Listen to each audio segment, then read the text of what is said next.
കിഴക്കൻ ജെറുസലേമിലെ അൽ-അഖ്സ മോസ്ക് കോമ്പൗണ്ടിൽ ഒരു ജൂത പള്ളി പണിതു. ഇസ്രയേലിന്റെ ദേശീയ സുരക്ഷാ മന്ത്രി ഇറ്റമിർ ബെൻഗുർ കഴിഞ്ഞ വർഷം നടത്തിയ ഈ പരാമർശം ചില്ലറ കോളിളക്കമൊന്നുമല്ല സൃഷ്ടിച്ചത്. ഇസ്രയേൽ ഹമാസ് യുദ്ധം കൊടുമ്പിരിക്കൊണ്ട സമയത്ത് അൽ-അഖ്സ മോസ്ക് പരിസരത്ത് ഇസ്രയേൽ കൊടി നാട്ടുമെന്ന വലതുപക്ഷ നേതാവായ ബെൻഗുരിന്റെ പ്രസ്താവന അറബ് ലോകത്തെ ഒന്നാകെ അസ്വസ്ഥപ്പെടുത്തുകയും മേഖലയെ മതയുദ്ധത്തിലേക്ക് നയിക്കുമെന്ന ആശങ്ക പരത്തുകയും ചെയ്തു. ഇപ്പോഴിതാ പതിവ് തെറ്റിച്ച് ആദ്യമായി ഒരേ സമയം 180 ജൂതന്മാരുടെ സംഘത്തെ ഇസ്രയേൽ പോലീസ് അൽ-അഖ്സ കോമ്പൗണ്ടിലേക്ക് പ്രവേശിപ്പിച്ചെന്നാണ് ഇസ്രയേലി പത്രമായ ഹാരറ്റ്സ് റിപ്പോർട്ട് ചെയ്യുന്നത്. മേഖലയിൽ പുതിയ മത രാഷ്ട്രീയ സാഹചര്യത്തിനുള്ള നിലമൊരുക്കലാകുമോ ഇത്? ക്രൈസ്തവ, ഇസ്ലാം, ജൂത മതങ്ങൾക്ക് ഒരുപോലെ പ്രധാനപ്പെട്ട വിശുദ്ധ നഗരമാണ് ജെറുസലേം. ജെറുസലേമിലെ മൗണ്ട് മോറിയ അഥവാ മോറിയ കുന്നിൽ ഏകദേശം 37 ഏക്കർ മാത്രം വിസ്തീർണമുള്ള പ്രദേശമാണ് ടെമ്പിൾ മൗണ്ട് എന്നറിയപ്പെടുന്നത്. ഈ ടെമ്പിൾ മൗണ്ടിലാണ് ഇസ്ലാം മത വിശ്വാസികളുടെ വിശുദ്ധമായ അൽ-അഖ്സ പള്ളിയും സ്ഥിതി ചെയ്യുന്നത്. ഇസ്രയേൽ പലസ്തീൻ സംഘർഷങ്ങളുടെ മൂല കാരണങ്ങളിൽ ഒന്നാണ് നൂറ്റാണ്ടുകൾ പഴക്കമുള്ള അൽ-അഖ്സ പള്ളിയും അത് സംബന്ധിച്ച അവകാശവാദങ്ങളും. ഇസ്ലാം മത വിശ്വാസികളുടെ 2 ആരാധനാലയങ്ങൾ ഉൾപ്പെടുന്ന വലിയൊരു കോമ്പൗണ്ടിനെയാണ് അൽ-അഖ്സ എന്ന് വിളിക്കുന്നത്. ഡോം ഓഫ് ദ റോക്കും അൽ-അഖ്സ പള്ളിയുമാണ് ഈ 2 ആരാധനാലയങ്ങൾ. മക്കയ്ക്കും മദീനയ്ക്കും ശേഷം മുസ്ലിങ്ങളുടെ മൂന്നാമത്തെ പ്രധാനപ്പെട്ട ആരാധനാ കേന്ദ്രമാണ് അൽ-അഖ്സ പള്ളി. അൽ-അഖ്സ എന്നാൽ പരമോന്നതം എന്നാണ് അർത്ഥം. അൽ-അഖ്സയെയും ചുറ്റുമുള്ള പ്രദേശങ്ങളെയും അനുഗ്രഹീത ഭൂമിയായാണ് ഖുർആൻ വിശേഷിപ്പിക്കുന്നത്.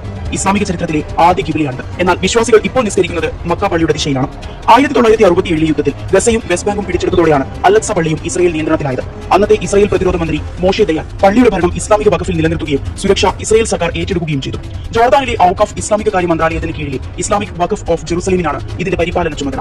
വഖഫുമായുള്ള ഏകോപനത്തിലൂടെയാണ് ഇസ്രയേലിന്റെ സുരക്ഷാ സേന പള്ളി ഭൂമിയിൽ സാന്നിധ്യം നിലനിർത്തുന്നത്. അൽ-അഖ്സ പ്രദേശത്ത് എല്ലാ മതസ്ഥർക്കും സന്ദർശനം നടത്താം. എന്നാൽ മുസ്ലിങ്ങൾക്ക് മാത്രമാണ് അൽ-അഖ്സ മോസ്കിൽ ആരാധന നടത്താൻ അനുവാദമുള്ളത്.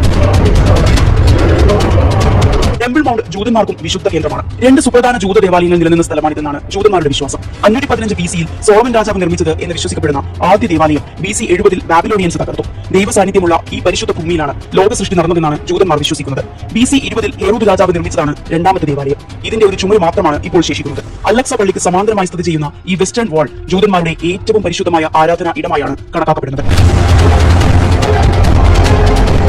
കാലങ്ങളായി ഇസ്ലാമിക് വഖഫിന്റെ അനുമതിയില്ലാതെ നിയമങ്ങൾ ലംഘിച്ച് ജൂതന്മാർ അൽ-അഖ്സ പള്ളിയിലും ടെമ്പിൾ മൗണ്ടിലും സന്ദർശനം നടത്തുന്നതും പരസ്യമായി പ്രാർത്ഥനകൾ തുടരുന്നതും ഒപ്പം മുസ്ലിം വിശ്വാസികൾക്ക് ഇവിടേക്കുള്ള പ്രവേശനത്തിൽ നിയന്ത്രണങ്ങൾ ഏർപ്പെടുത്തിയതും കടുത്ത പ്രതിഷേധങ്ങൾക്കും അക്രമങ്ങൾക്കും കാരണമാകുന്നുണ്ട്. ഇസ്രയേൽ പിന്തുണയോടെ ജൂത കുടിയേറ്റവും നടക്കുന്നുണ്ട്. 2000-ൽ അന്നത്തെ ഇസ്രയേൽ പ്രതിപക്ഷ നേതാവായിരുന്ന ലിക്വിഡ് പാർട്ടിയുടെ ഏരിയൽ ഷാരോണും പാർലമെന്റ് അംഗങ്ങളും 100 കണക്കിന് പോലീസുകാരുടെ അകമ്പടിയോടെ അവിടെ കയറിയത് വൻ കോളിളക്കം സൃഷ്ടിച്ചിരുന്നു. ഇതാണ് 5 വർഷം നീണ്ട അക്രമാസക്തമായ 2ാം അറബ് വിപ്ലവം അഥവാ 2ാം ഇൻതിഫാദയിലേക്ക് നയിച്ചത്.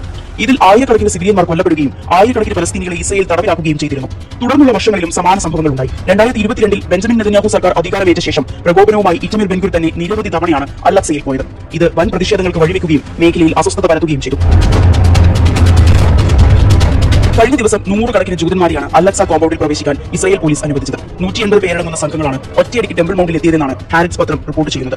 അധികാരികൾ ഇതുവരെ അനുവദിച്ചതിൽ വെച്ച് ഏറ്റവും വലിയ സംഖ്യയാണിത്. സാധാരണയായി ഒരേ സമയം ഏകദേശം 30 പേരടങ്ങുന്ന സംഘങ്ങൾക്ക് മാത്രമേ പോലീസ് പ്രവേശനാനുമതി നൽകിയിരുന്നുള്ളൂ. എന്നാൽ പെസഹ പെരുന്നാളിന്റെ പശ്ചാത്തലത്തിൽ ആയിരക്കണക്കിന് ജൂതന്മാർ പുണ്യസ്ഥലം സന്ദർശിച്ചെന്നാണ് അൽ-അഖ്സയിൽ ജൂത തീർത്ഥാടനത്തെ പ്രോത്സാഹിപ്പിക്കുകയും ജൂതവിരുദ്ധ സ്റ്റാറ്റസ് കോ റദ്ദാക്കാൻ പ്രവർത്തിക്കുകയും ചെയ്യുന്ന ടെമ്പിൾ മൗണ്ട് അഡ്മിനിസ്ട്രേഷൻ എന്ന സംഘടന വ്യക്തമാക്കുന്നത്. ജെറുസലേം നഗരത്തിലേക്കുള്ള ലയൺസ് ഗേറ്റിന്റെ പ്രവേശന കവാടത്തിൽ ആയിരക്കണക്കിന് ജൂത വിശ്വാസികൾ നൃത്തം ചെയ്യുകയും ആഘോഷിക്കുകയും ചെയ്യുന്ന ദൃശ്യങ്ങളും സമൂഹ മാധ്യമങ്ങളിലൂടെ പുറത്തു വന്നിരുന്നു. അതേസമയം മുസ്ലിം വിശ്വാസികളെ പള്ളിയിൽ പ്രവേശിക്കുന്നതിൽ നിന്ന് വിലക്കുകയും ചെയ്തിരുന്നു. കഴിഞ്ഞ വർഷങ്ങളെ അപേക്ഷിച്ച് അൽ-അഖ്സ കോമ്പൗണ്ടിലേക്ക് അതിക്രമിച്ച് കടക്കുന്നവരുടെ എണ്ണം ക്രമാതീതമായി വർദ്ധിക്കുന്നത് നല്ല സൂചനയല്ലെന്നാണ് ഇസ്ലാമിക് വഖഫ് അധികൃതർ ആശങ്കപ്പെടുന്നത്. ജൂതന്മാർക്ക് അൽ-അഖ്സയിൽ പ്രാർത്ഥനയ്ക്ക് അർഹതയുണ്ടെന്നും അവിടെ ജൂത ദേവാലയം നിർമ്മിക്കുമെന്നുള്ള ഇറ്റമിർ ബെൻഗുരിന്റെ വാക്കുകൾ അത്തരത്തിൽ ഇസ്രയേലിന്റെ ഭാഗത്തു നിന്നുള്ള ആദ്യത്തെ പരസ്യ പ്രസ്താവനയായിരുന്നു.